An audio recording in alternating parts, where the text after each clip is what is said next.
In this video, I'm going to show you how to replace the washer reservoir cap on this Mercedes E350.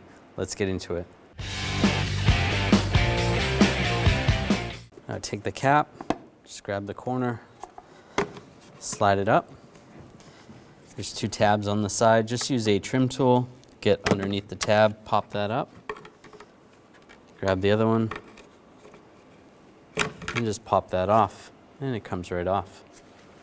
Take the new cap, I'll slide this over the pins on the side. Just going to use the trim tool to help push it over. Get that lined up. That's good. Do the same on the other one. And close down the cap. When only the best will do, demand TRQ. The only company that lets you view before you do.